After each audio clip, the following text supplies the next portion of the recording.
사도 바울은 자신의 동족인 이스라엘 사람들이 예수 그리스도를 믿지 않는 것에 대해서 매우 안타까운 마음을 가지고 있습니다. 그가 복음을 전했을 때 제일 먼저 찾아간 곳은 주로 유대인의 회당이었습니다.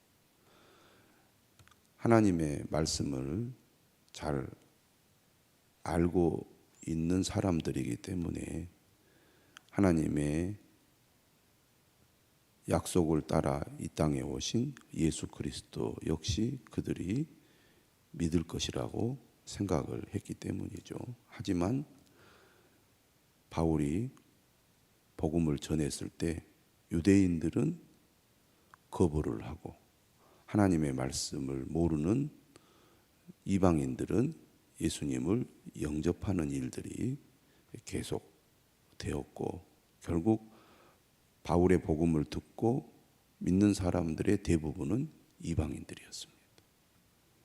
하나님의 뜻이 어디에 있는지를 바울은 실제로 복음을 전하고 교회를 세우면서 깨닫게 된 거죠. 그렇지만 마음 한구석에는 왜 유대인들은 하나님의 말씀을 알면서도 하나님의 약속의 구원자이신 예수 그리스도를 믿지 않을까? 여기에 대한 또 의문과 안타까움이 있을 수밖에 없었습니다. 하나님의 말씀을 따라서 유대인들이 왜 믿지 않는지에 대해서 그는 깊이 생각하게 되었고, 하나님께서 그들을 버리셨는가, 그들을 향한 약속을 폐기하셨는가에 대한 질문들을 계속 해왔습니다. 여기에 대한 답변이 로마서 9장에서 11장에 나타나 있다고 할 수 있겠습니다. 오늘날에도 하나님의 말씀을 듣고 믿음으로 반응하는 사람들을 보면 오히려 잘 믿을 것 같은 사람들이 믿지 않고, 잘 믿지 않을 것 같은 사람들이 잘 믿는 경우들을 우리가 경험하게 됩니다. 예를 들면 어렸을 때부터 교회를 다녔던 모태신앙의 사람들이 장성해서 성인이 되었을 때 오히려 하나님을 떠나거나 또 믿음의 삶을 소홀히 하거나 그리고 열심을 내지 않는 경우들이 많이 있는 것을 보게 됩니다. 반대로 전혀 믿음의 배경이 없는 사람이 복음을 듣고 예수를 믿고 열심히 신앙생활하는 그런 경우들이 우리 주변에 많이 있습니다. 믿을 것 같은 사람들은 믿지 않고 믿지 않을 것 같은 사람들은 열심히 믿는 이런 이해하기 어려운 일들이 우리의 삶에도 늘 존재하는데, 당시 유대인들과 이방인들이 그랬습니다.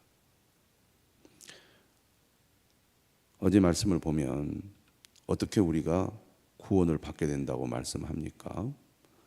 10장 9절에 네가 만일 내 입으로 예수를 주로 시인하며 또 하나님께서 그를 죽은 자 가운데서 살리신 것을 내 마음에 믿으면 구원을 받으리라. 믿음은 마음으로부터 나오는 것이죠. 마음속으로부터 하나님께서 그리스도를 죽은 자 가운데서 살리신 것을 믿을 때 구원을 받게 됩니다. 다시 말하면 다른 사람들이 어떻게 나를 보느냐, 체면 때문에 믿지 않아도 믿는 척하고 믿는다고 말할 수 있다는 얘기입니다. 하나님은 중심을 보시기 때문에 마음에 믿지 않음에도 불구하고 사람들 앞에서 믿는다고 거짓말하면 다 안다는 거죠. 스스로도 다 압니다. 내가 그저 인간관계 때문에 체면 때문에 믿는 척 하는 거지 나는 진짜 예수께서 죽으셨다가 부활하신 것을 믿을 수가 없어. 예수님의 죽음과 부활이 나의 죄를 위한 죽음이고 나의 구원을 위한 부활이라는 것을 나는 못 믿겠어. 못 믿으면 구원을 받을 수가 없다는 얘기입니다. 마음으로 진실하게 믿을 때 구원을 받게 되는 거죠. 그리고 진짜 믿는 사람은 사람들 앞에서 말로 고백할 수 있다는 얘기입니다. 그러니까 진짜 믿는데 고백을 못한다. 그거 역시 이해할 수 없다는 얘기죠. 네가 만일 내 입으로 예수를 주로 시인하며, 시인한다는 것은 인정한다는 것이고 고백한다는 거잖아요. 10절에 이렇게 정리를 합니다. 사람이 마음으로 믿어 의에 이르고 입으로 시인하여 구원에 이르느니라. 그러니까 믿음과 고백은 분리되어 있지 않다는 거죠. 진정한 믿음은 시인하는 것으로 또 나타나야 한다는 얘기입니다. 여기에 또 중요한 단어가 주라는 단어입니다. 예수님을 믿는다는 것은 무엇을 의미하느냐? 예수님이 나의 주인이 되신다는 거죠. 지금까지는 내가 내 인생의 주인이었다면 예수 그리스도를 믿음으로 나의 주인이 예수님으로 바뀌는 것입니다. 예수님이 나의 존재의 주인이고 삶의 주인이 되는 것, 이것이 믿음의 삶입니다. 그러한 사람이 구원을 받게 된다는 거죠. 그러므로 예수를 주로 믿는 사람들은 어떻게 합니까? 13절, 누구든지 주의 이름을 부르는 자는 구원을 받으리라. 예수님을 믿기 때문에 주의 이름을 부르게 되는 거죠. 여기에 대해서 오늘 본문은 이렇게 얘기합니다. 그런즉 그들이 믿지 아니하는 이를 어찌 부르리요? 믿기 때문에 주의 이름을 부른다는 거죠. 듣지도 못한 일을 어찌 믿으리요? 그러니까 어떻게 믿을 수 있습니까? 그가 누구인지, 그의 말씀이 무엇인지를 들을 때 믿게 된다는 거죠. 듣지 않으면 믿을 수 없고 믿지 않으면 부를 수도 없다는 얘기입니다. 그런데 어떻게 듣습니까? 누군가 전파하는 자가 있기 때문에 듣게 되는 거죠. 복음을 전하는 자의 말을 듣고 믿게 되고 믿을 때 부르게 된다는 얘기입니다. 15절이죠. 보내심을 받지 아니하였으면 어찌 전파하리요? 누가 복음을 전하는 일을 하느냐? 하나님께서 누군가를 보내셨을 때 하나님의 보내심을 받은 자를 통하여 하나님의 말씀, 복음이 전파되고 그 전파되는 사람을 통하여 믿지 않는 사람들이 복음의 말씀을 듣게 되고 그것을 듣는 사람이 믿음을 갖게 되어서 주의 이름을 부르게 된다는 것입니다. 한 사람이 믿음을 갖게 되기까지의 과정을 설명하고 있습니다. 그러면서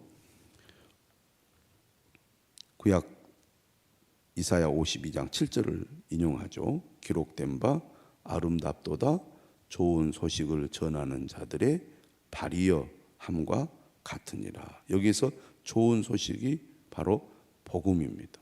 우리가 구약 성경을 헬라어로 번역했다고 제가 말씀을 드린 적이 있습니다. 70인 역이라고 하는데요.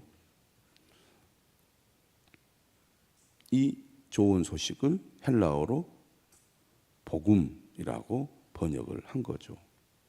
복음을 전하는 자들이 있었기에 그 복음을 듣고 믿는 자가 생기게 된다는 것입니다. 자, 그런데 16절에 이렇게 얘기하죠. 그러나 그들이 다 복음을 순종하지 아니하였도다.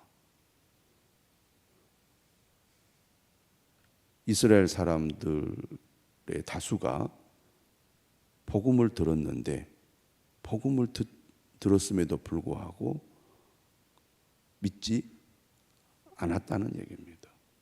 바울이 제일 먼저 유대인들을 찾아가서 유대인 회당에서 예수 그리스도의 복음을 전했거든요. 그런데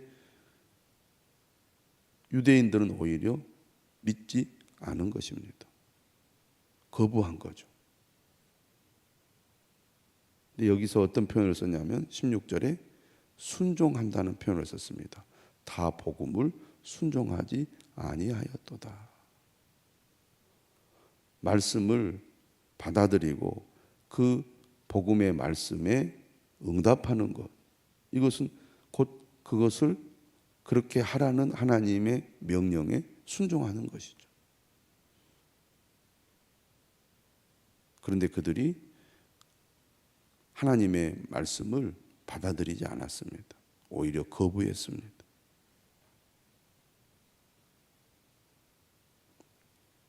16절입니다. 이사야가 이르되 주여 우리가 전한 것을 누가 믿었나이까 하였으니 그러므로 믿음은 들음에서 나며 들음은 그리스도의 말씀으로 말미암았느니라. 믿음이 어떻게 생기게 됩니까? 어떻게 믿음을 갖게 됩니까? 아까 14절에서 15절의 말씀을 다시 정리하고 있습니다. 그리스도의 말씀을 들을 때 믿음이 생기게 된다는 거죠. 믿음을 갖게 된다는 것입니다. 문제는 이스라엘 사람들은 그리스도의 말씀을 들었음에도 불구하고 그것을 믿음으로 반응하지 않았다는 것입니다. 또 그리스도의 말씀을 잘 듣지 않고 그 말씀을 거부했다고 볼 수가 있겠습니다. 하지만 어떻게 우리가 믿음을 갖게 됩니까? 들음으로 갖게 됩니다. 들음은 그리스도의 말씀, 곧 그리스도의 말씀을 들음으로 우리가 믿음을 갖게 되는 거죠. 우리가 10장 17절의 말씀을 많이 암송하고 있습니다. 믿음이 중요하기 때문에 또 어떻게 우리가 믿게 되는지를 여기에서 단순하지만 분명하게 말씀하고 있기 때문입니다. 말씀을 귀 기울여 듣다 보면 믿음이 생겨나게 되죠. 말씀을 듣는 것을 소홀히 하면 믿음이 생기지 않습니다. 말씀에서 말씀을 듣는 것이 멀어지면 믿음은 약해지고 또 말씀을 듣지 않으면 믿음은 생기지도 않습니다. 전혀 믿음이 없는 사람이 말씀을 계속해서 반복하여 듣게 되면 말씀에 능력이 있기 때문에 그 말씀이 그 사람의 마음속에서 믿음을 생기게 만드는 것입니다. 교회를 다니면서 사람들이 이런 말을 합니다. 나도 좀 잘 믿고 싶습니다. 나도 믿음이 좀 생겼으면 좋겠습니다. 나도 믿음이 성장했으면 좋겠습니다. 나도 좀 좋은 믿음을 갖고 싶습니다. 이렇게 생각하고 또 말하는 분들이 있는데 그런 소원이 있다면, 그런 생각을 가지고 있다면 말씀을 듣는 것에 적극성을 띄어야 합니다. 열심히 잘 듣는 거죠. 물론 듣는다는 것은 설교를 듣는 것도 중요하지만 실제로 내가 성경을 읽으면서 그 하나님의 말씀을 듣는 것이 중요하다고 보겠습니다. 말씀을 열심히 읽는 것은 곧 하나님의 말씀을 내가 직접 듣는 것을 의미합니다. 설교는 선포된 말씀이죠. 우리가 설교도 열심히 반복해서 들어야 하지만 개인적으로 성경을 읽으면서 하나님의 말씀을 들어야 합니다. 계속 질문을 하면서 무슨 뜻인지 생각하면서 말씀을 읽거나 또 설교를 듣다 보면 하나님의 뜻을 알게 되고 믿음을 갖게 된다는 것입니다. 또 실제로 믿음이 있는 사람들도 그 믿음이 계속 유지가 되고 또 믿음이 더 깊어지고 믿음이 성장하려면 그리스도의 말씀을 듣는 것이 매우 중요하다는 거죠. 믿음이 약해지는 사람들의 과정을 보면 점점 말씀을 듣는 것에서 멀어지는 것입니다. 우리가 교만한 마음을 갖게 되면 내가 다 안다, 다 아는 말씀이다, 익숙한 말씀이다, 이렇게 생각하면서 말씀을 잘 들으려고 하지 않는다는 것입니다. 말씀을 들을 때 믿음이 생겨나고 믿음이 자라고 믿음이 강해진다. 그래서 우리가 믿지 않는 사람들을 믿음의 길로 인도할 때, 또 믿음이 약한 사람을 믿음의 그 성장으로 우리가 이끌어 줄 때 가장 중요한 것은 말씀을 듣는 것입니다. 그래서 교회를 나오면 반드시 교육을 받아야 됩니다. 그것을 거부한다는 것은 믿음을 갖기 위해서 내가 교회를 나온다는 것을 일단 좀 의심해 봐야 됩니다.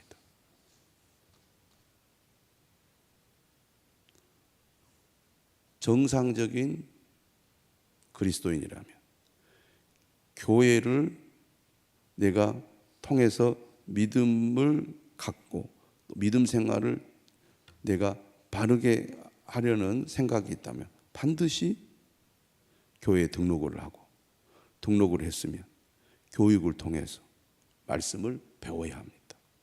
그래야 그 믿음이 건강하게 세워집니다. 그렇게 하지 않으면 건강한 믿음으로 세워질 수가 없습니다. 그런데 우리가 신앙생활을 오래 하다 보면 말씀을 듣거나 배우는 것을 소홀히 할 뿐만 아니라 그것을 거부하려는 마음이 있습니다. 나쁘게 이야기하면 교만한 것입니다. 항상 겸손한 마음으로 말씀을 배울 때 그 믿음이 건강하고 사람들에게 좋은 영향을 끼칠 뿐만 아니라 교회를 위해서 선한 일을 할 수 있다는 것을 우리가 꼭 기억해야 되겠습니다. 오히려 하나님의 율법을 잘 알고 있다고 자부하는 유대인들이 예수 그리스도의 복음을 거부하고 있다는 것을 기억할 필요가 있습니다. 이러한 현상이 교회 안에서도 여전히 존재하는 거죠. 내가 다 안다, 오히려 더 잘한다, 이런 생각들이 말씀을 거부하는 원인이 된다는 얘기죠. 오히려 신앙이 깊고 성숙한 사람들은 다 알고 다 경험했음에도 불구하고 말씀을 배우는데 오히려 더 성실하고 적극적인 자세를 갖게 됩니다. 믿음은 들음에서 나며 들음은 그리스도의 말씀으로 말미암았느니라. 그러나 18절입니다. 내가 말하노니 그들이 듣지 아니하였느냐? 그렇지 아니하니 그 소리가 온 땅에 퍼졌고 그 말씀이 땅끝까지 이르렀도다 하였느니라.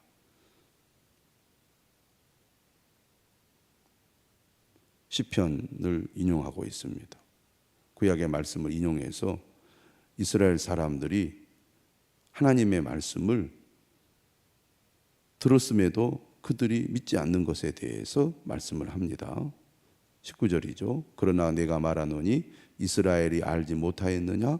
먼저 모세가 이르되 내가 백성 아닌 자로서 너희를 시기하게 하며 미련한 백성으로서 너희를 노엽게 하리라 하였고.